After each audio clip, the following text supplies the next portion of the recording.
Okay, so welcome back to part 3. Part 3, which is the level 1, part 1. So level 1, level 2. So we started zero based indexing, so it was level uh, 0 and 1, but it is actually level 2. So it's level 2, and in the multi-threading series, it's part 3. Okay, so we completed all of the easy problems. Now we are kind of doing the complicated problems. As usual, if there are any issues with the stream, just let me know. I restarted my Mac after what do you say, running a system update, so it's kind of doing fine now, and I reduced the uh, what do you say, frame rate also to 30 fps instead of the old 60 fps, because that was the 60 fps thing was even lag, making my STS lag. Okay, so those things apart, let's see what the hard problems have for us. Okay, so let's start. As usual, I will put the Git link to these problems, and you guys can also do it. Currently, I do not have it set up properly, but then maybe after this, I'll do it. So, as part of this stream, I'm trying to do only 5 problems. I will try the remaining problems later because I don't think I can do more than 5 in one go. I'm assuming this must be tough problems. Okay, so let's start with the first one, custom thread factory. Input is the number of tasks. Output is the set of unique thread names assigned to tasks. Example, worker 1, worker 2. And if 3 is given as input, the output should be 3 threads starting with worker hyphen.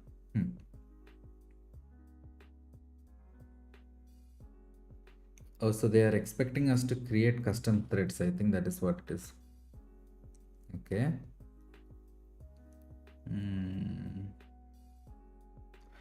Okay. So we have to go to the basics and understand how to make threads. So with what I remember, let's do that. Let me create a new thread class here. Class worker thread extends thread. Okay. And I think in the constructor, I will get the worker number. So int worker number. Okay, and if someone is passing the worker number as a variable,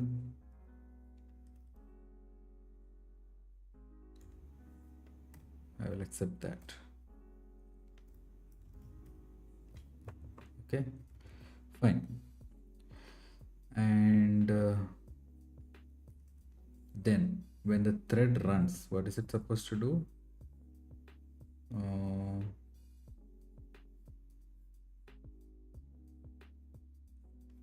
Okay, how did this formatting get messed up?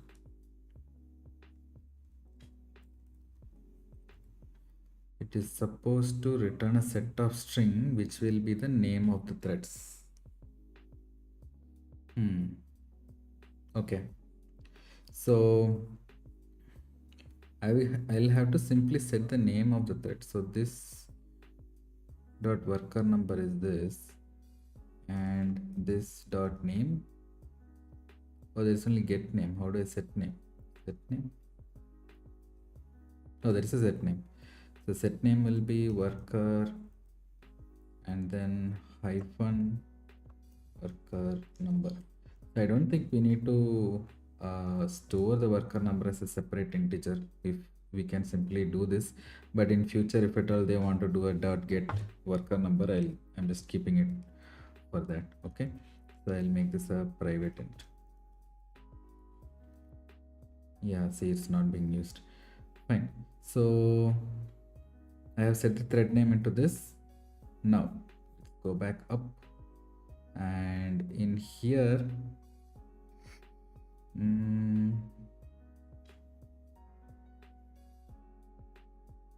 run tasks and collect thread names.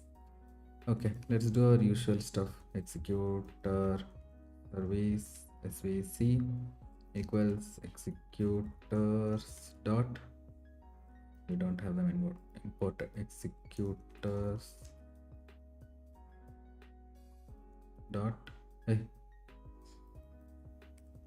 dot new cache thread pool. Okay, so if you guys have confusion about this, just check the part 1 part 2 videos. There we started looking into what executor service is and things like that. Okay, so svc dot submit. So here I can create a call a task. If I do execute, it is a runnable. So threads are runnable, I guess. So what if I do new worker thread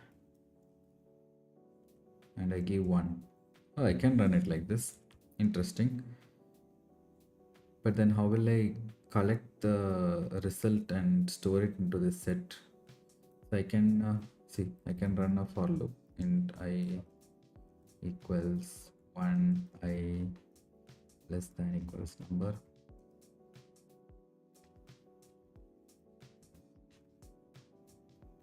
Okay, I can do this, but then and then this will be I, not 1. Okay, now each thread will have that number. So are they asking me to create a set and then push the values there? That would not be thread safe if I did that. So let's say I declared a set here inside this function, and then did set dot add. Is it set dot add or set dot put for each thread execution?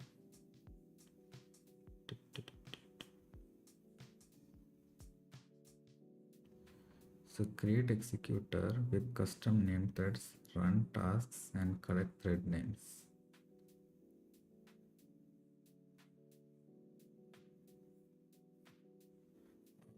This is confusing.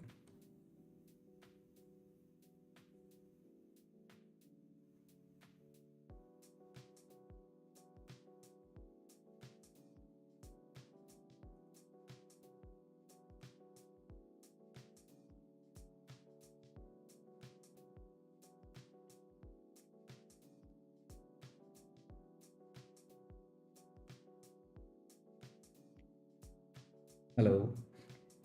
Did you just say hello? Okay. Or did I miss your hello?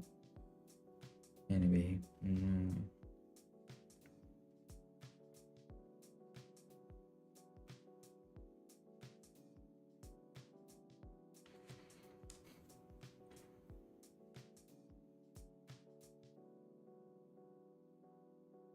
I'm just looking at the test code to see what it has.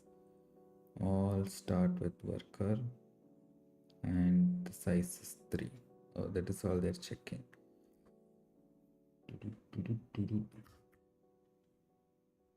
So let's say my worker thread is doing something. Okay, let's say all it does is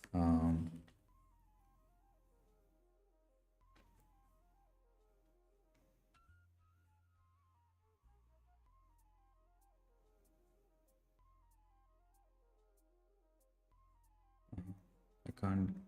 So I was going to do that, implement the run method and then write some body there, but then that wouldn't also return anything. Threads are like, I don't think you can get any return value from threads. You should always store it somewhere.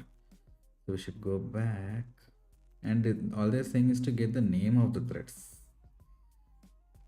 See, I can do this here. I can thread equals this, and then I can run this here. Okay, and then I can simply do dot get name. So I don't even need to run this. Okay, let's say I do this.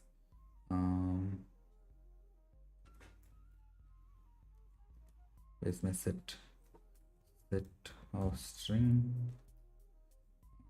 thread names equals new hash set Okay, so thread names dot is it add? Okay, add. Okay, and then I'll just return this thread names. This will of course pass, right? Let me see. Run L1 tests.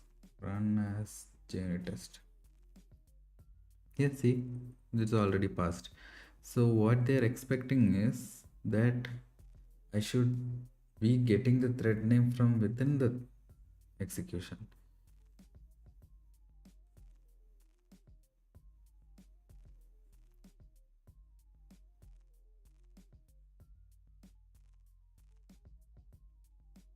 Okay, let's see how we can solve this.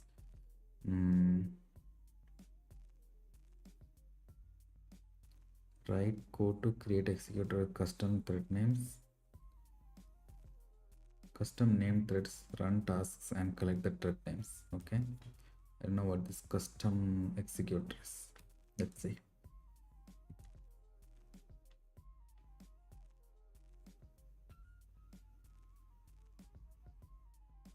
Hey, I don't know which language it chose.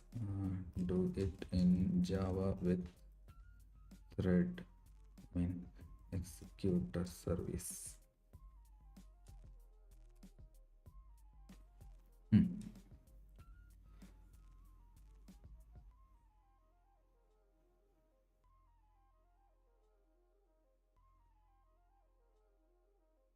Oh, there is something called custom thread factory. Okay, so they are going to a totally different concept. Oh, implements thread factory. So what I was doing was completely wrong. Let me zoom in. Okay, so custom thread factory.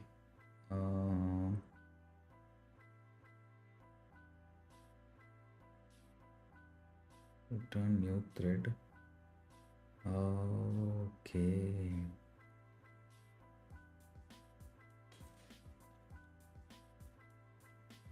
Oh, so this is a factory that returns you threads.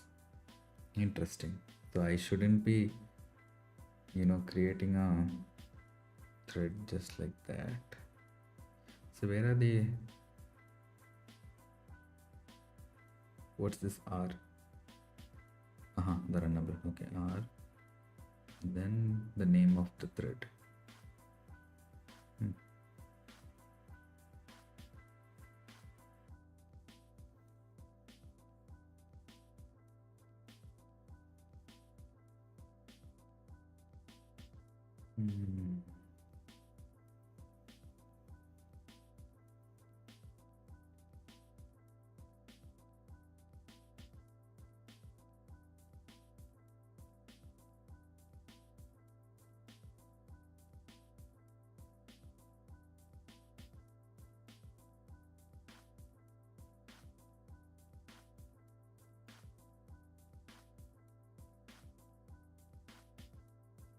So we got an executor with our custom thread factory, and then they are creating tasks.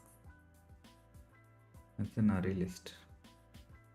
Why are they doing this? Oh, so that we can get a future.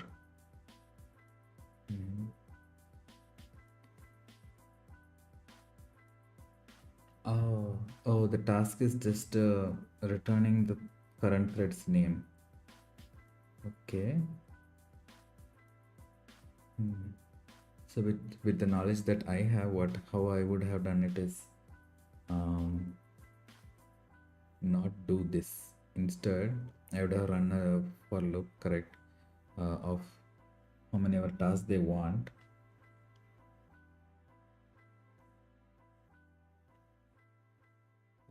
But then it again comes to the concurrency problems of the set. Got it. Okay. Let me try to execute this now. Fine. So all of this is wrong. This is wrong. So this should be, I should have a thread factory. Hey, what was it called? Executor factory. Great. What is it? Hey, thread factory. Why didn't it autocomplete? Thread factory. Okay. Where is thread factory coming from? Java util concurrent. Why is it not working?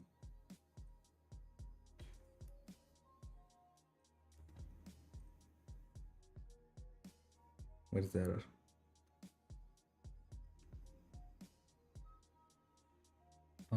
Cannot be the superclass of worker thread. A superclass must be a class.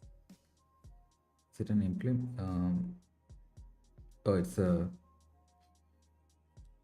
interface. Okay.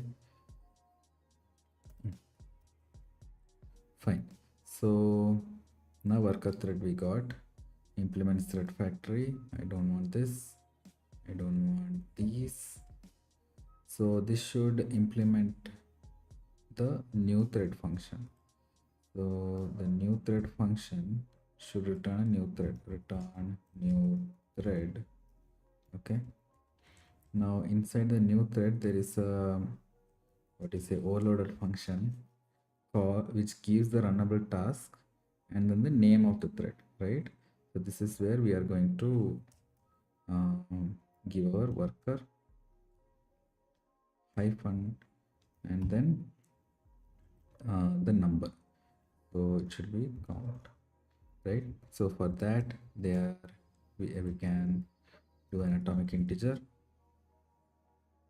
count equals new atomic integer of 0. Okay, so I'll do count dot get and increment. Okay, so every time we get a new thread, its name will be worker hyphen and whatever count we have, right? So we will use this as the beginning.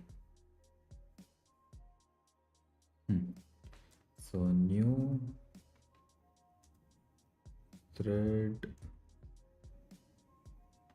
single thread executor of our thread factory worker thread. Should I give new worker thread? New worker thread. Right. So we now have our custom executor. Now what we need to do is create tasks for this executor. So that will be a list of callable of string tasks equals new array list. Okay, importing all the necessary imports. And now for how many our number of tasks we need. So for int I equals 1, I less than equals number of tasks I plus plus.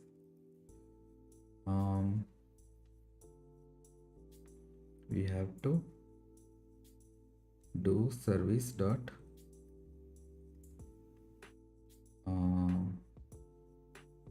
no, we have to create new task, right?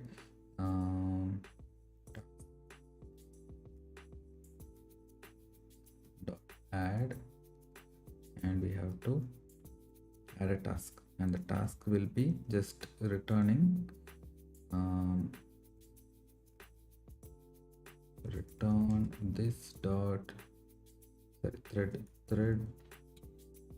dot current thread dot get name semicolon. Okay, so I have created how many our number of tasks, that will simply return the name of the current thread. Okay, so we have created the tasks as well. Next what we have to do is invoke them. So svc dot invoke all, and you give the tasks to it.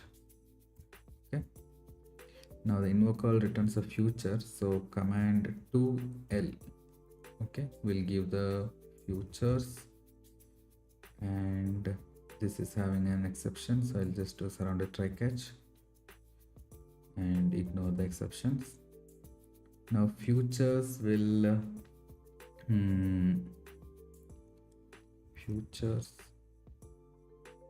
for each future or future of string in yeah, future in futures, I will add the stuff to a set. So that is what they want, right? Set of string result equals new hash set. So result dot add future dot get. Okay, and that is also having an exception, so I'll add it to the surrounding try catch. Where is that? Okay, ignore them. Now we have added everything. All we have to do is return result, and if any exception happens in this above area, we just return a collection dot collections dot empty set. Okay, fine. So with all of this, we should have completed. Let me see. No, we didn't complete. What happened? So test custom thread factory example. Test custom thread factory. Where is it? This one. Why did it fail? Expected true but was false. So what failed?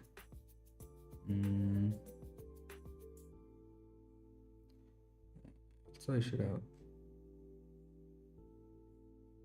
I'll do one thing. I'll put this outside and put this here, so that I can also do shutdown.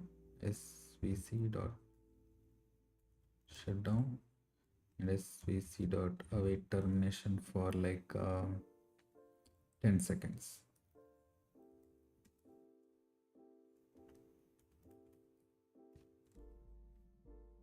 Put that also in try catch.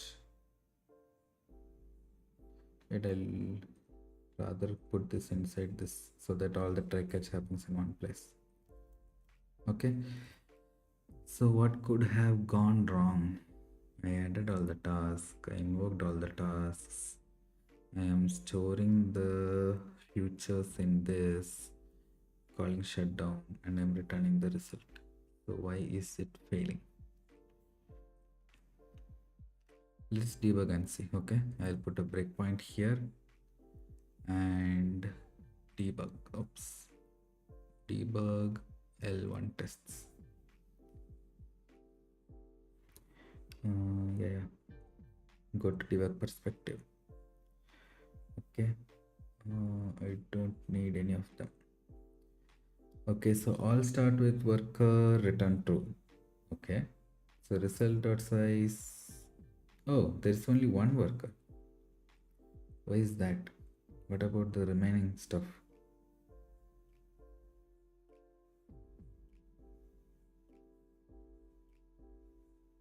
Okay, let's see in here how many tasks are getting added. Do it again. There are 3 tasks. Okay. Oh, they are not unique. That's the problem. So what are the names of these tasks? Okay.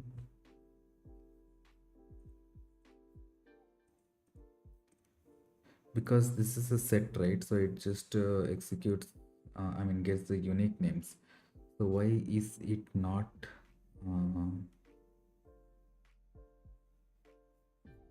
incrementing? That's the next question. So here I'm doing count.get and increment.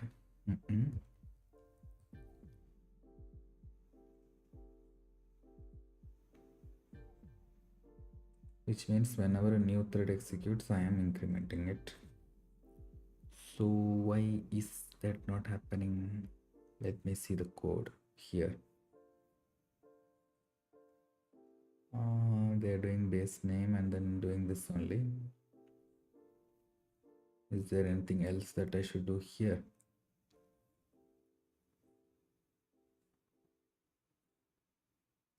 Oh, you should create a bigger pool, otherwise every time it so within a pool, so since I have created a single thread executor, it is always getting a thread from a newer factory. I guess that's what is happening. So it should be a create, I mean, pool new cached thread pool. Okay, hey, with size, where is the one with the size? This one, new fixed thread pool, and I will put number of tasks. We shouldn't put this many. So let's say there are 1,000 tasks. You shouldn't create a pool with like 1,000 threads or something. Okay, for now I'll make it 10. Okay, fine. Let's run it. I'll play through this, and if I see the result array, yes, there are 3 items, 0, 1 and 2. Okay, so I'll run it, and this should have passed. Yeah, custom thread factory example passed.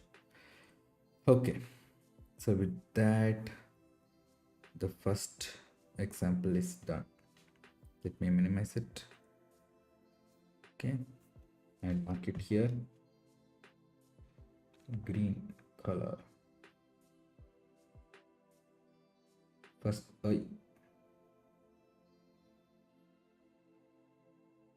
one is done. Cool. Moving on to the next one. Uncaught exception handling. Input is this and output is this. So true if uncaught exception was handled and logged. Okay, write code to submit runnable that throws runtime exception and cache with uncaught exception handler. Okay, so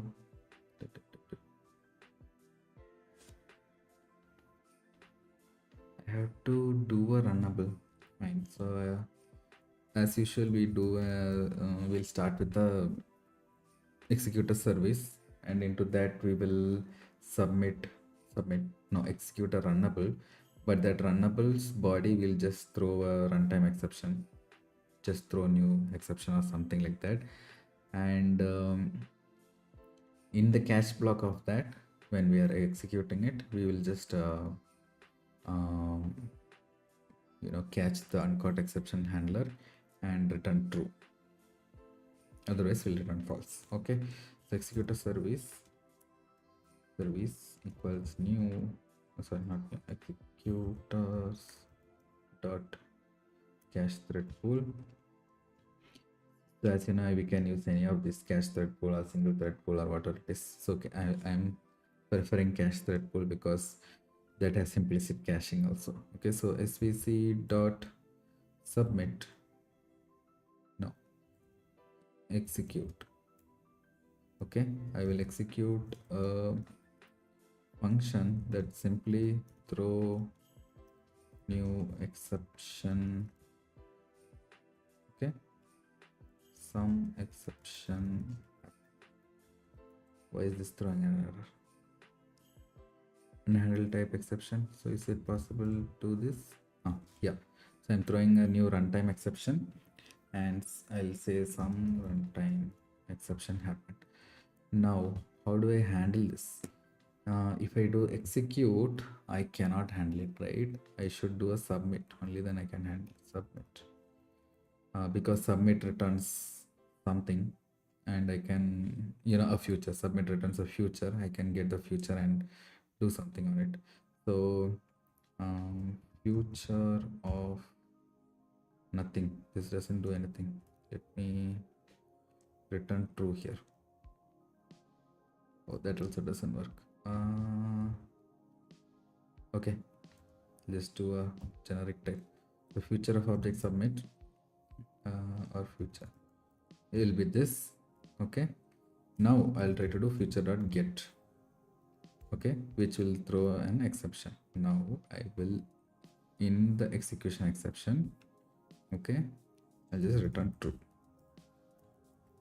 So if at all an execution exception happens, I'll return true. We should have actually handled just execution exception. So I undo and I will add with this. And if interruption exception happens, we ignore, but execution exception happens, we return true.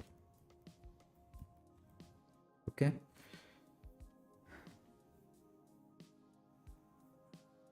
It says uncaught exception handler. I think there is something more to it than what I'm seeing, but anyway, I'll just try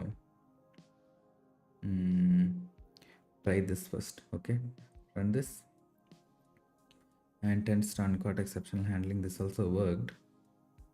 It's just assuming true. So I think, is there something called an uncaught exception handler? Let me see.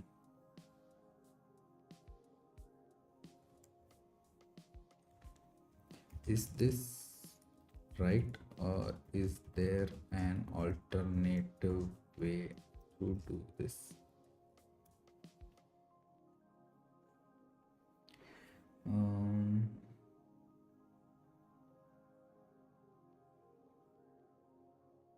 See, this does not demonstrate the use of uncaught exceptional handler. Right. To demonstrate that, you need to override the thread factory to set an uncaught exceptional handler. Okay. Then submit a runnable. Not using submit. Via execute. Because execute doesn't return anything, right? Okay. So what should I do?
It's kind of weird. They're not catching the exception anywhere.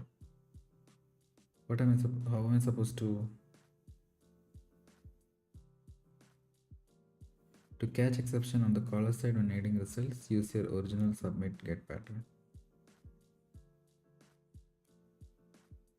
But then that is what I was already. Okay, they just want me to demonstrate uncaught exception handler. So thread apparently has something called uncaught exception handler. Nice. Fine. So that is what we'll have to do. So what we'll do is first define an uncaught exception handler. UE handler equals new.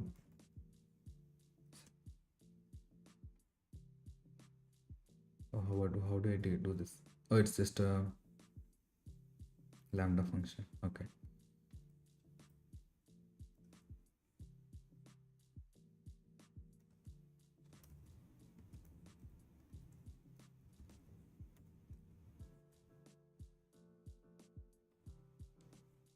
Okay, what are the arguments? It's a thread and a throwable.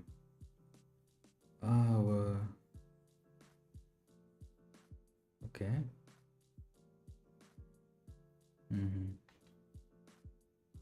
So what is the normal syntax for this? I can't do a new. Here it is. So it has only one function called uncaught exception, and it does this. So if I were to do this out, then exception in t dot get name. Okay, this is enough. So in uncaught exception handler,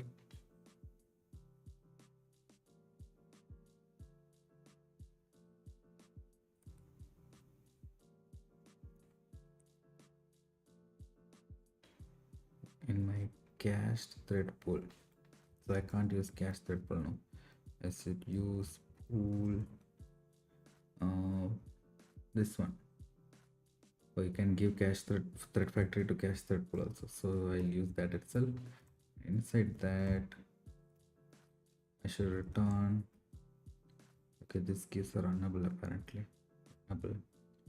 So return new thread t equals new thread. Okay, you created a new thread of runnable, and then you do thread dot set uncaught exception handler is UV handler, and then I return thread. Okay. Okay.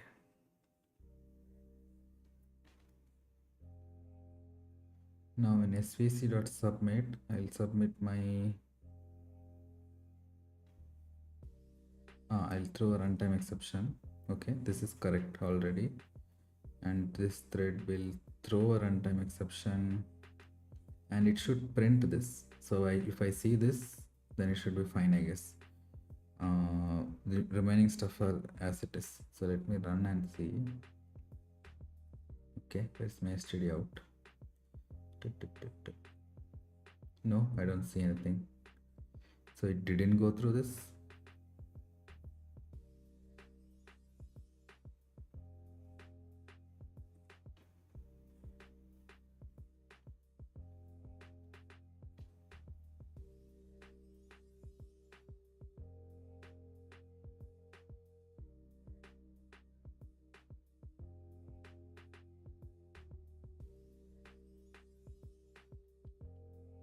Okay, they're asking to wait for some time and then call shutdown. Okay, let me do this.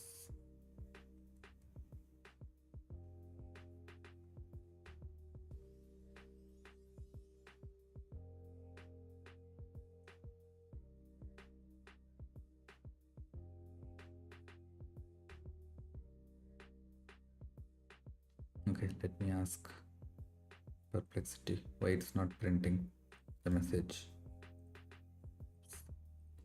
This does not print the message.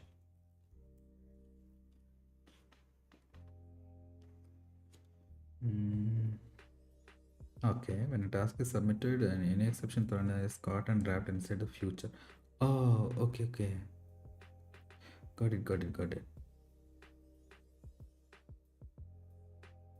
So it would have come here.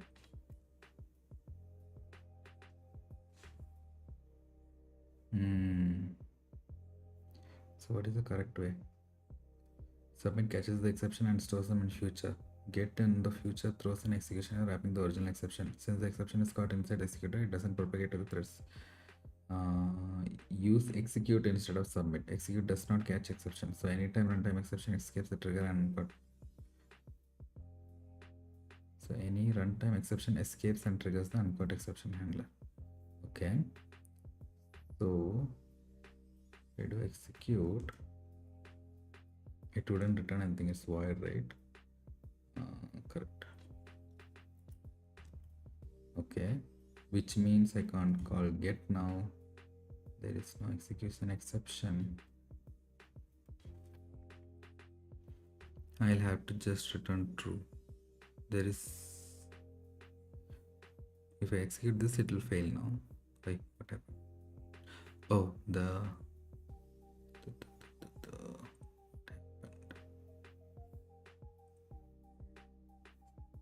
oh, the runtime exception did something. Okay, let me just normally run the tests. So if you see test and will fail because it will always go here only. I don't know whether svc.execute return true or false. How will I know that? I mean, whether the execution was caught or not. How will I know that? I'll have to store that state somewhere else only. But we are not having any store like a DB. I have to persist in a DB that the uncaught exception was caught and I did something. Mm, okay. Let's see what they have. See, they are just returning true. What if the runtime exception was not caught? They are still returning true. Let me see whether at least std out printed my message. Yeah, it printed this message at least. Oh, why? What? How can I get the exception from inside the future? I want to do that. Okay, I'll undo this.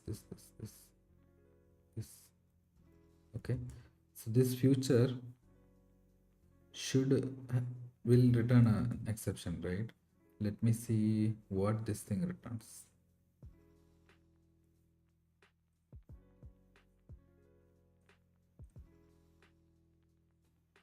Okay, so this E. Ah, some runtime exception happened, right? So it is throwing the exception that I threw here, but then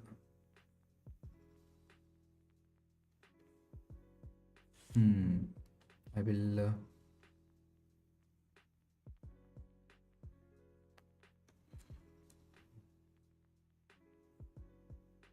I can't do anything in this uncaught exception. So in a run, what do you say?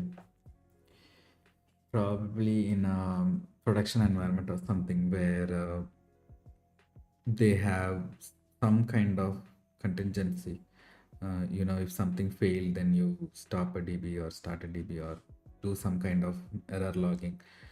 In that case, this logic should work already, because whatever is written in this line 74 doesn't matter for this line of executions. It's only something that if an uncaught exception happens, what should I do? That's it. You can't recover from that error and then continue execution here, right? So that's why we have it designed like that. Okay, fine. So that was the end of the second one. Okay, is this not working? Yeah, the second problem is done. Let's move on to the third problem. Okay, let me minimize this. Third problem. Okay, input is the number of tasks and output is true if metrics like active count and completed task counts are consistent with submitted tasks. Okay, so write code to record thread pool metrics pre and post task execution. So I think this thread pool metrics is something that is given by the system or like the library, not something that we have to figure it out on our own, like write custom implementation. Okay, so how do we start? Let's start with the normal executor service svc. I will do a fixed thread pool of, let's say, 5 threads, and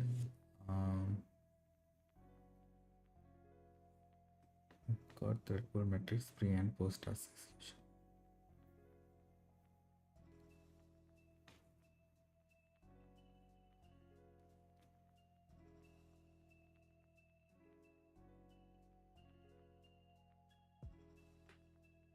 I don't think I can. Okay, I have one idea where you can get a list of futures and see how many threads got executed, right? So if no exception happens, I can just increment a counter saying that thread got executed, and then match it with the number of tasks and see if they are on the same page. That is one solution I have. But I am assuming that the system or the library has a different thing completely. So let me see how this works.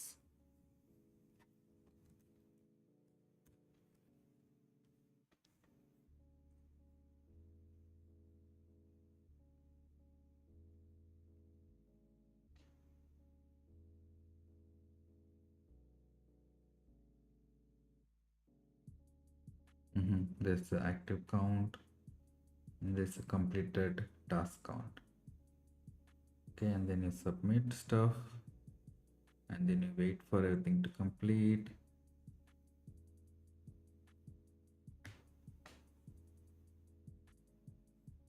And then you get active and complete after that.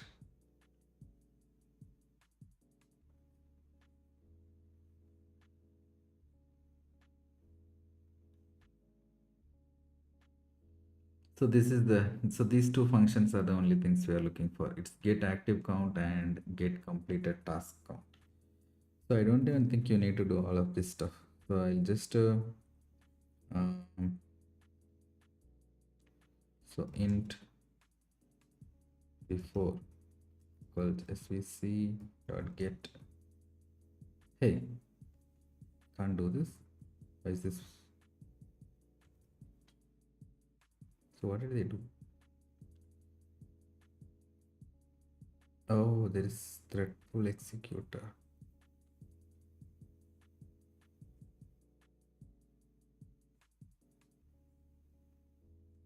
Wait a minute. So thread pool executor is different from executor service.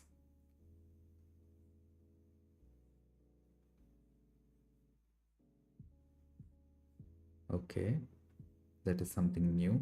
We have this thread pool executor. So an executor service that executes submitted task using one of possibly several pool threads, normally configuring executors factor method. Okay. They usually provide improved performance when executing large numbers of asynchronous tasks due to reduced per task invocation overhead, and they provide a means of bounding and managing the resources, including threads consumed when executing a collection of tasks. Each thread pool executor also maintains some basic statistics such as number of completed tasks. Okay, so can't I do this? Equals executors dot new cached thread pool. No, I can't do this. So that is why they have that thread pool executor. Maximum pool size, keep alive time, and a work queue. Okay, so let's do this. New thread pool executor of first core pool size. I'll give like 10. Maximum pool size 10. Time unit. Oops. Oh, that is keep alive time. So I'll keep it alive for 10 seconds. So time unit dot seconds. What is this?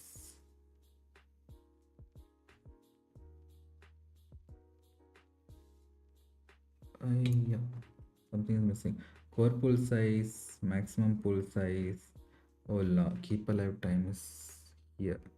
Keep alive for 1000. No, 10 seconds. Time unit dot seconds, and the last one is a blocking queue. So I'll just new blocking queue.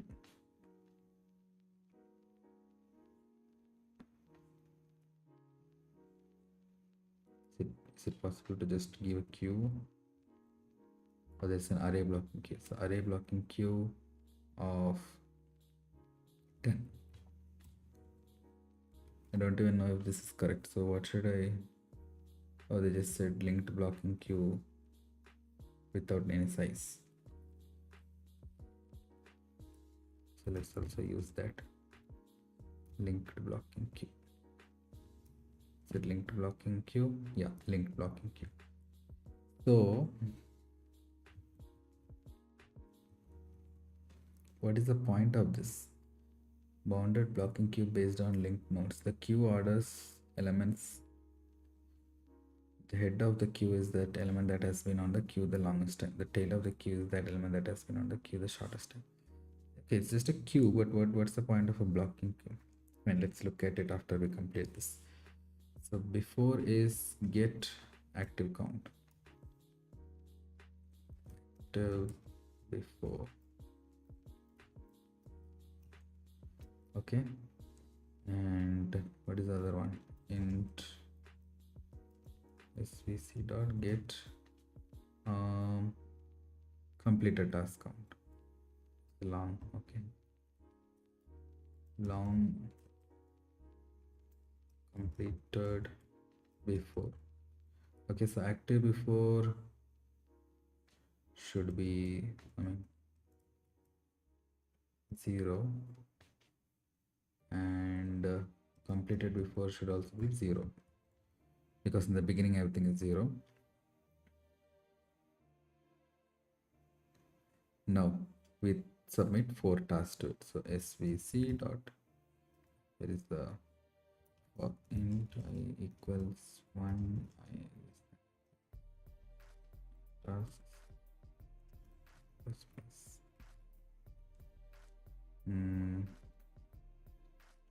svc dot execute. Nothing big to do here, just return true or something. Oh, this doesn't return anything. So sysout, I'll just put thread dot current thread dot get name executed.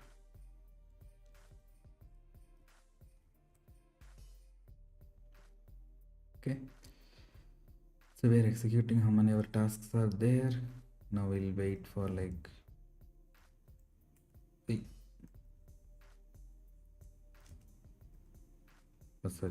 sleep for like 1000 milliseconds, which will throw an interrupt exception, which will surround. Okay, and after that we check these things. So active after, like after, and completed after. Okay, so active after should also be 0, because at this point nothing should be running, and completed after should also be 0. Okay, so now let's call shutdown also here, svc.shutdown. Now how do we check that? Return active after equals to 0 and completed after equals to 0. Okay, then what is the point of doing before? I think we should check that also. Let me run and see. This failed. Thread pool. Oh yeah. So completed after means how many tasks are completed, right? So this will not be 0. This will be the number of tasks. So number of tasks. It should be number of tasks minus completed after should be equal to 0. Right. So matrix example passed. So this was of no use. Let's see how they made use in Perplexity. Okay, so active after is 0 and completed after minus completed before is equal to num tasks. Okay, completed before will be 0 anyway, so they're just doing, let's say 4 minus 0 equal to 4. That's it. So completed before, they didn't even check. I mean, like active before they didn't even check, did they? Nope, that's just declared. So yeah, so if we have to make use of this variable also, there is that completed before. So completed after minus completed before equals to num tasks, just to, for the sake of making use of that variable, because completed before will anyway be 0 only. So this will also pass. So yeah. Okay, so that was the third problem. We just completed 3 problems. Okay.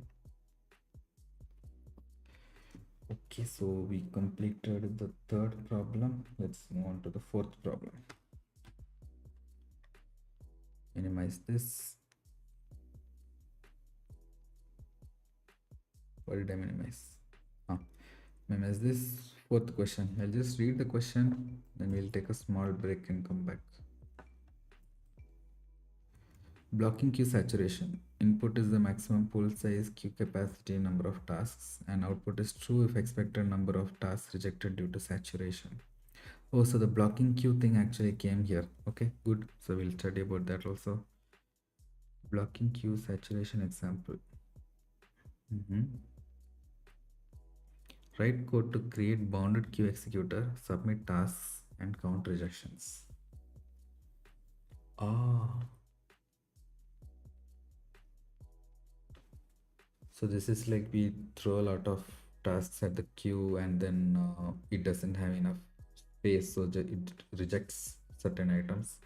So we are trying to see how many items got rejected.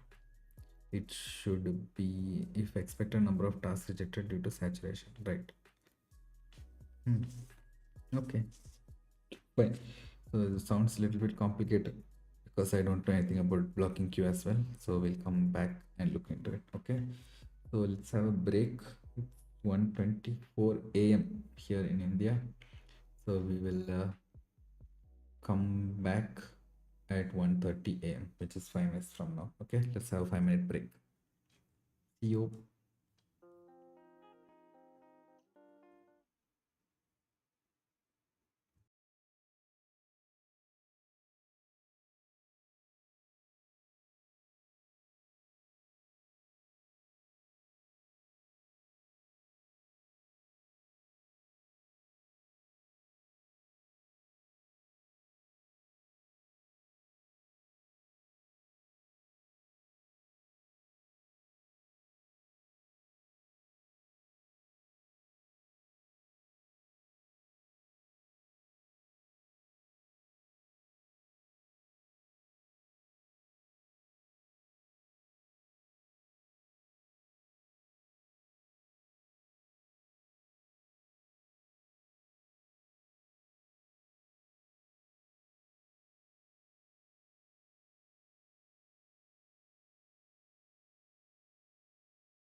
Hello, yeah, you're back.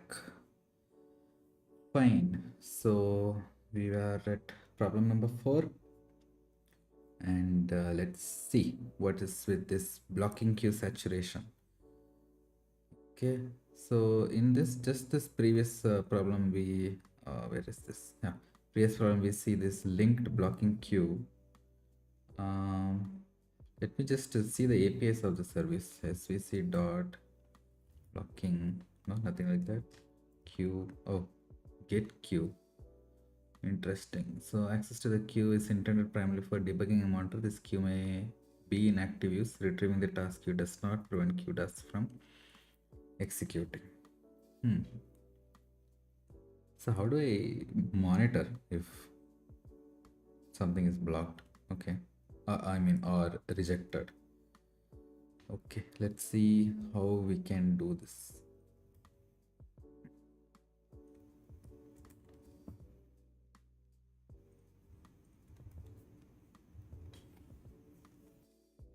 Okay.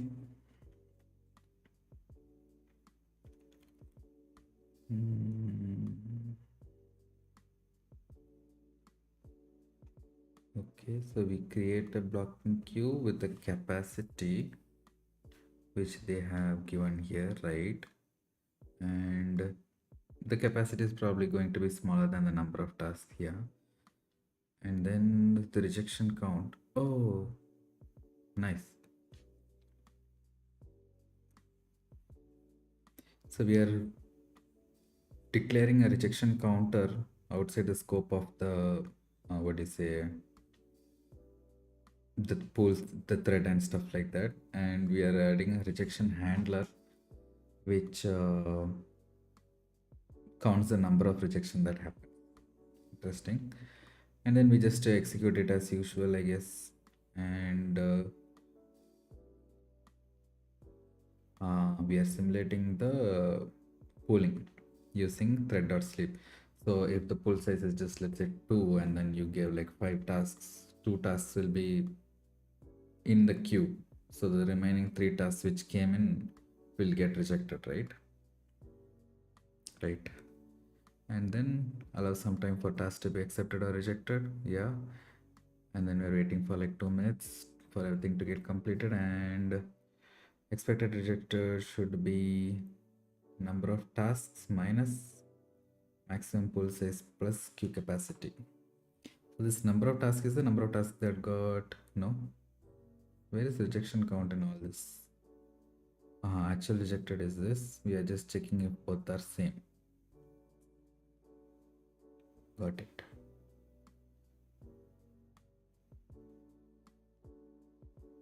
So where is queue capacity? Oh, they mentioned queue capacity also. So it should be, so let's see what is our test case. Where is that? Test blocking queue saturation, right? So 2 to 10 they have given. Let me write it down here. I paid. So they have given 2 to 10. So 2 is the pool size.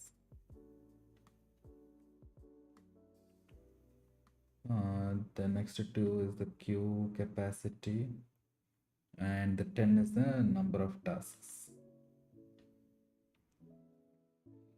Okay, so let's say we are building a queue of size 2. Okay, that's the pool size. There is only 2 items that you can put in it. No. Pool size is how many threads? Okay, so there are 2 threads with each having a queue capacity of 2, right? So this is the pool, this is the whole thread pool, and you have one queue, q1 and q2, right? And each has a queue capacity of 2. So we should be able to execute only 4 tasks out of the 10 that were given. So we have to do 10 minus 2 plus 2. 10 minus of 2 plus 2. So that is what they were showing in the, oh, I didn't show you the screen. Very good. Yeah, so going back to what I was explaining, actually we have let me highlight what I was doing. Did my screen get stuck or what? No, right. So let me highlight what I am doing. Let me just check what is the live stream. Right. So we got a pool size of 2, we got a queue capacity of 2, and we are asked to execute 10 number of tasks.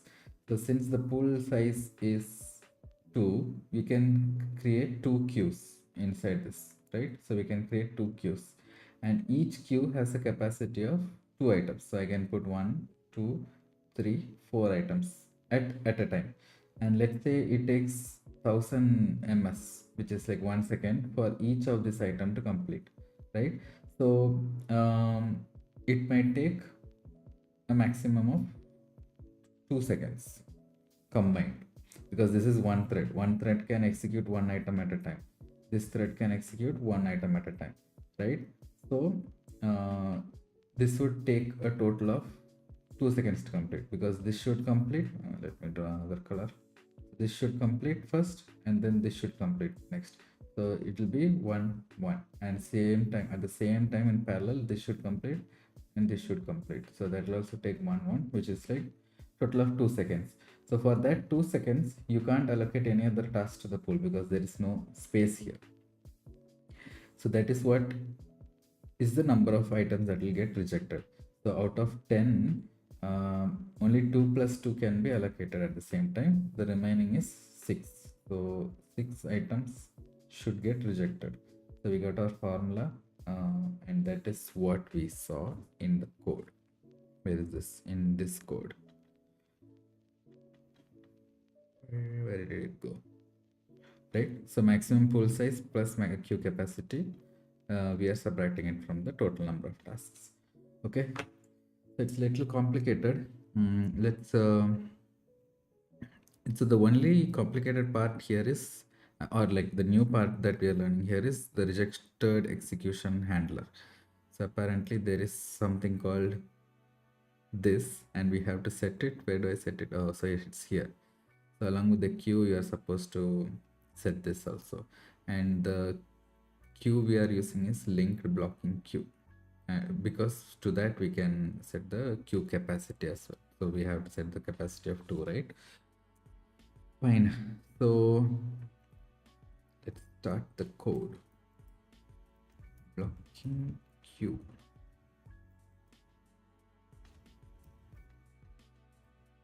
Did I write it correctly? Blocking queue. Of what? Of runnable. Queue equals new linked blocking queue, and for the queue we need to specify capacities. Queue capacity. Okay, so we specified a queue capacity. So out of all of the things, we have just now mentioned only this part, that each queue should have a capacity of 2. Okay, next we have to define an integer to count equals new atomic integer of 0. So initially nothing is rejected, so we'll call it rejection count. Okay, so initially nothing will be there, but as we face rejections, there will be the count will increase the counter. So for that, it is called rejected execution handler. I don't know how we are going to remember all that. So rejected execution handler, RE handler, equals, so this has 2 items inside it, the runnable and the executor. So R comma executor. Okay, and oh, sorry, it's a lambda. I mean, I'll write it in lambda structure. Is it supposed to return? Okay, I have to put semicolon. So inside this, I'll just increment the counter. Dot increment. Okay. Now we have completed the handling of rejections. Now let's start the emulation. So I will create a thread. What is it called? Thread pool executor, right? Thread pool executor service equals new thread pool executor with all of these parameters, with even the rejection execution handler also. So we have to go with this signature. So first we have the pool size, and we have that in the argument itself. So pool size is done. Next, what is this? What is this supposed to be? It is supposed to be maximum pool size, right? So that is also we'll set that at the same thing. Okay. And then for keep alive timeout, how long the thread should be alive, I will say 10 seconds max. So it is time unit. Oops. Time unit dot seconds. Okay. And then I have the queue and I have the rejection handler. Fine. So we have the thread pool executor now. Now what we'll do is svc for the number of tasks. So how many tasks are there? For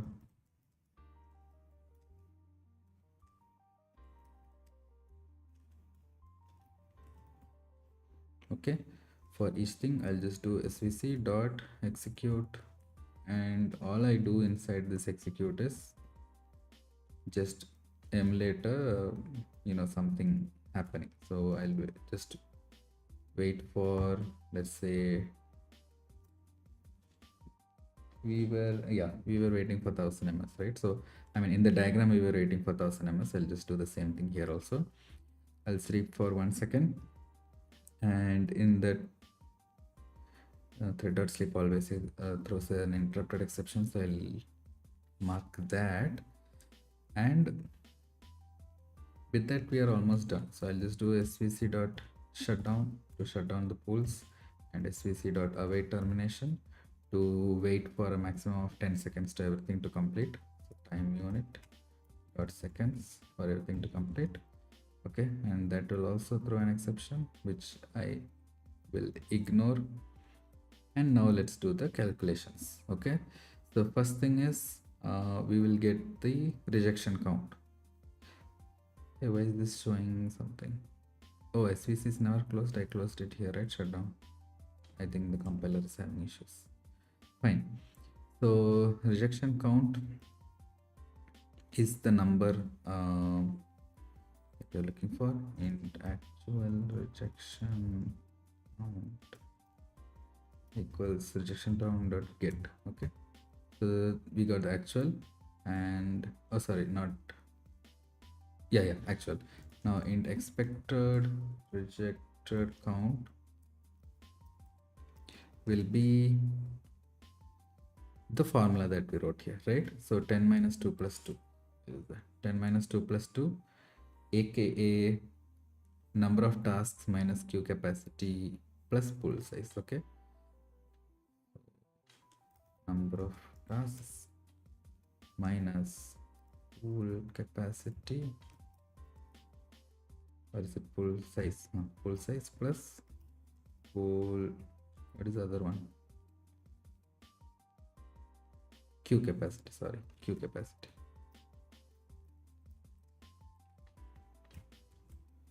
Okay, and all you have to see whether both are equal. Actual is equal to expected. Fine, let me run it. Blocking queue saturation example. So test blocking queue saturation example passed, yes. And if you notice, it ran for 2 seconds, right? So that is what we even saw in our diagram. Each of the I have no color left. Let me let's use this blue.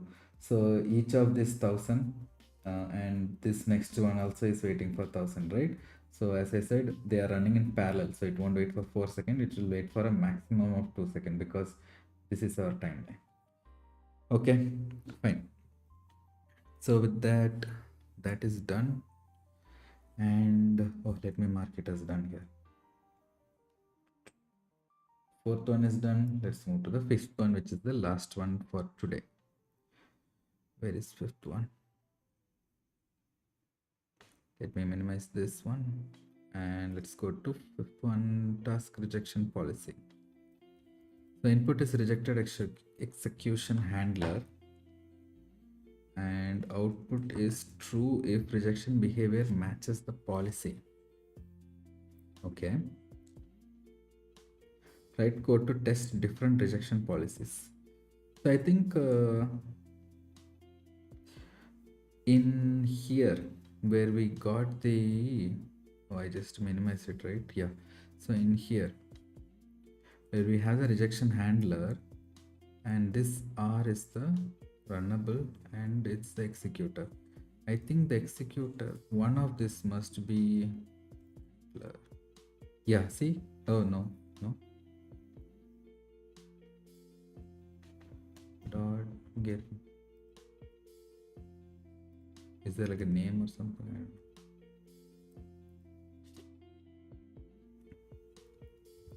Okay. So what are they asking to see? True if rejection behavior matches the policy. So what is this policy? Wait, oh, it's called policy, right? Let's look for policy in the APIs. Nope. R dot policy? Nope. Let's ask perplexity.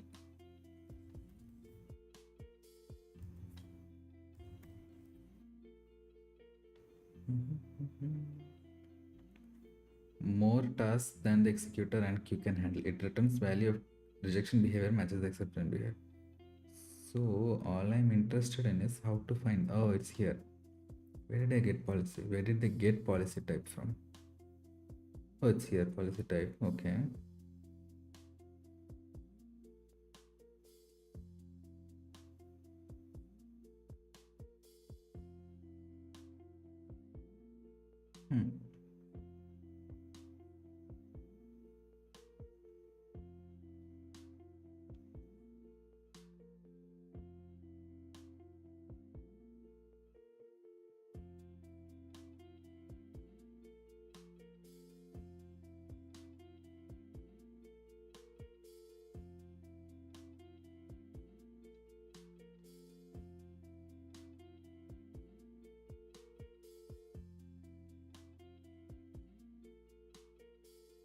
I'm just trying to understand the code. Why is this so complicated?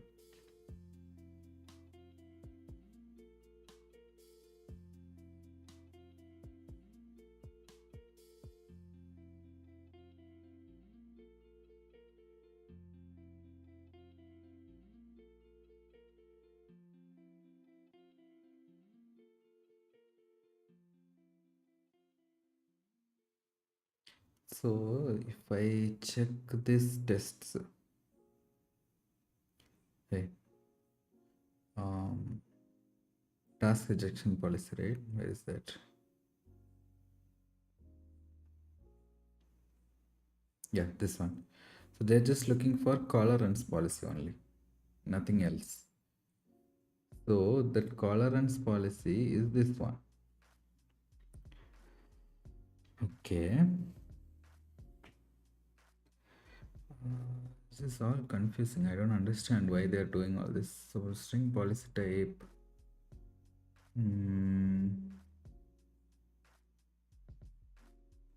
Okay, they define the handler. And then they're saying if policy type is this, then set the handler to tolerance policy handler. Okay. And then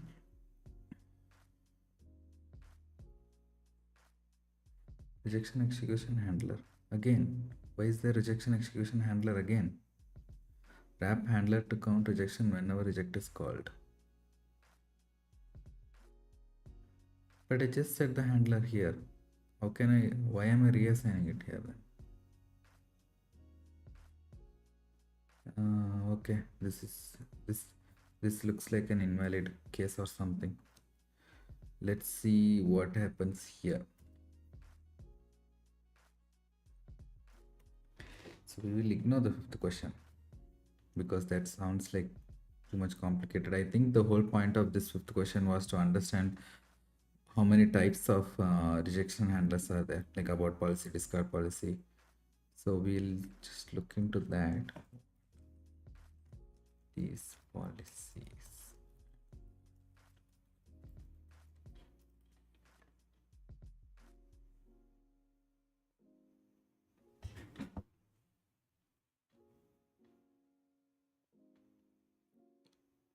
Hmm.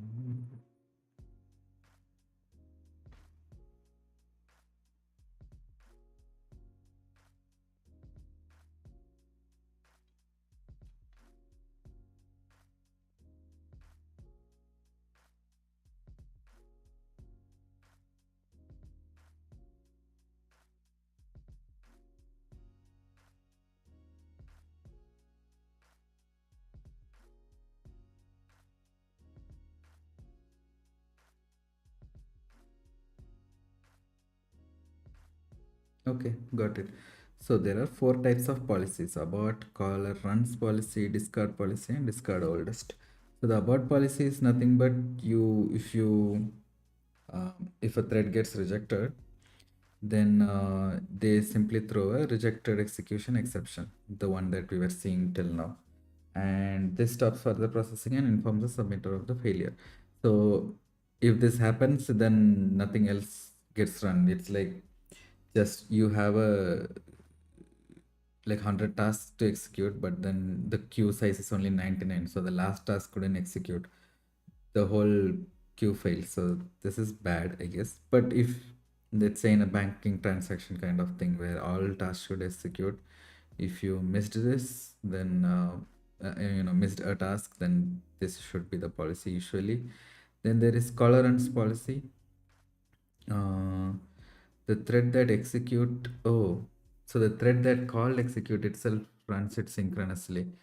This is nice because if you see, let me show here. Okay, we have a main thread running, and that main thread is what is calling this multiple tasks. Now let's say our pool size is 3. Okay, it can handle only 3 tasks.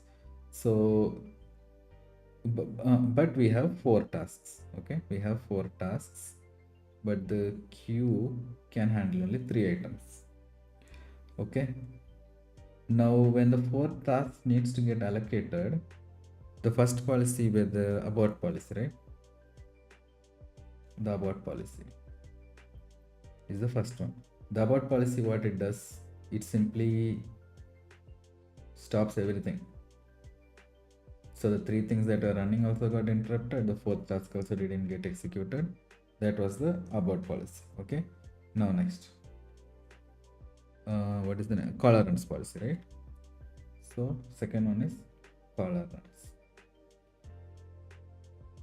In caller runs, what happens is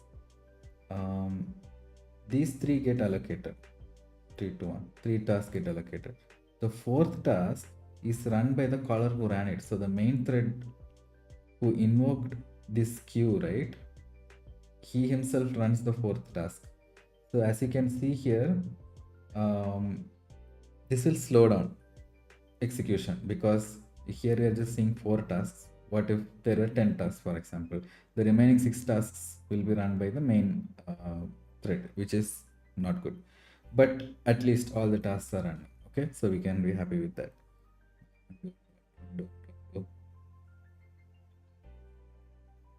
Okay, what is the third one? The third one is discard policy. Silently drops the rejected task without any notification or execution. This is acceptable when the importance is not that much. So discard. Here the 3 tasks got allocated, but the 4th task there is no space in the queue, so it just gets discarded. As simple as that. So there are cases where in queuing systems and things like that, if a small thing doesn't get logged, or if something trivial doesn't execute, it's not a big deal breaker, so they usually discard it. So we are seeing it with a very small example with just for 3 or 4 items, but when it scales up like 5,000, 10,000 items, in that if maybe 5 things didn't run, it's not a big deal. Maybe they'll retry or something. Okay, and then the last one is discard oldest policy.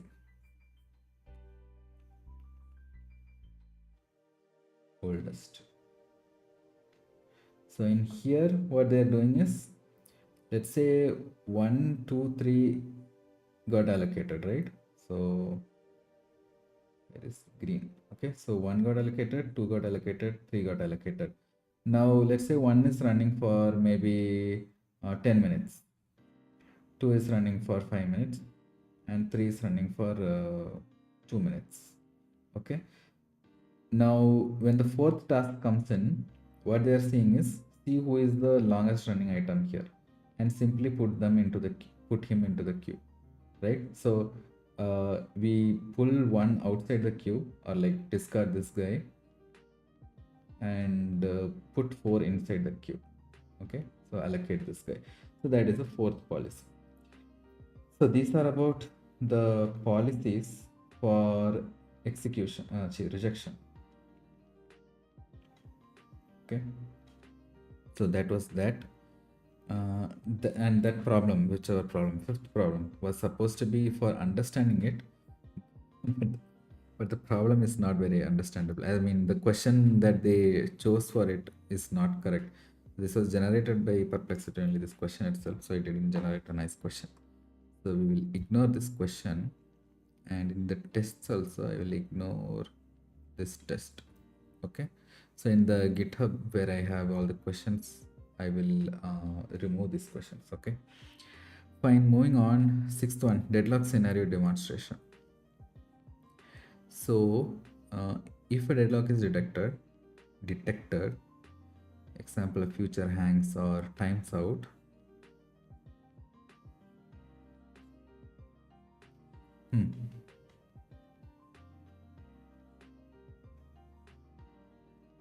so for this also I have an idea. So in the easy problems, when we did the easy problems, there was this thing where you do future dot get, and I mean future dot get, and then you have shutdown dot await timeout, right? When the await timeout is elapsed, it returns a false, meaning that all threads didn't execute. So even for future, there when you do get, and you can wait for specified time. So I think we can try that. So I'll just do a normal executor service.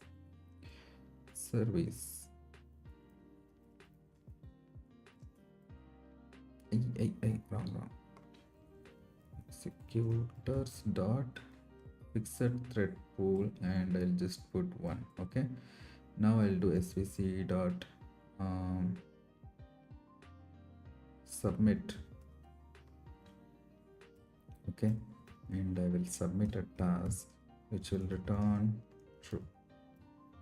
Okay, oops. So I need to store the futures. For that I'll use a list of future of boolean.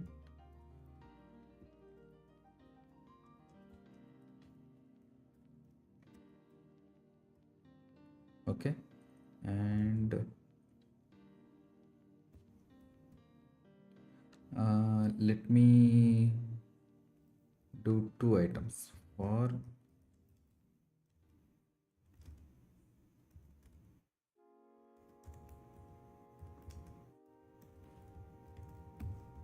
okay. So I'll submit 2 tasks, and each task will give me a future of boolean future equals this, I will add it to futures dot dot add future. Okay, so with this I have my futures added here, and I will do for future, sorry, future of boolean, future in futures. I'll do future, sorry, a future dot get. But you see, there is a function that says get with timeout, right? So this returns a boolean, and there is a timeout exception here. So if this timeout exception happens, it's a deadlock, right? Then I'll return a true. That's it. So I will wait for one second. Okay, and where is surrounded try catch? Okay, timeout exception. I'll undo because I want to show just for timeout exception surround with try catch. Okay, I don't care about interrupt exception or execution exception, but if timeout exception happens, I will return true. But you see there is one missing part here, which is this will not time out because both these tasks will complete within 1 second. What we have to do is we do a thread.sleep here of let's say 2 seconds. So we'll sleep this item for 2 seconds.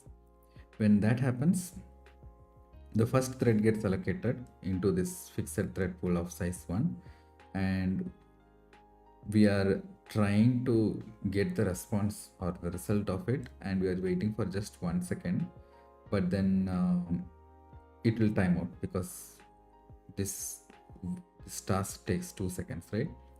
So it should return true. Let's see. So this is deadlock scenario example. Let's run it and see. Okay, it passed. So test deadlock scenario example passed, and if you see here, it passed in around 1 second, 0.996, right? So it passed in around 1 seconds. So we can even try to emulate with the bigger number. So let's say I will wait for 2 seconds, but then I'll say the thread will sleep for 4 seconds.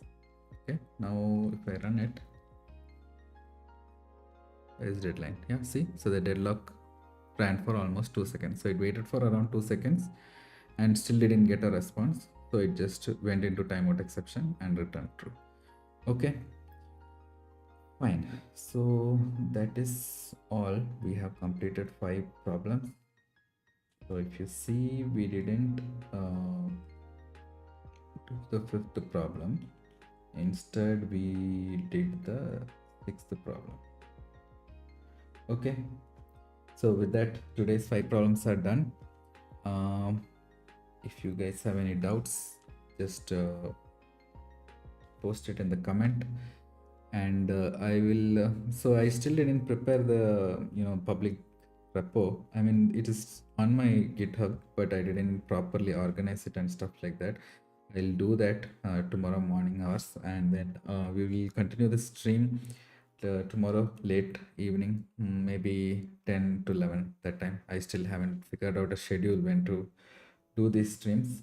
So in that we will be doing the rest of the problems. Maybe we'll look at the next 5 problems.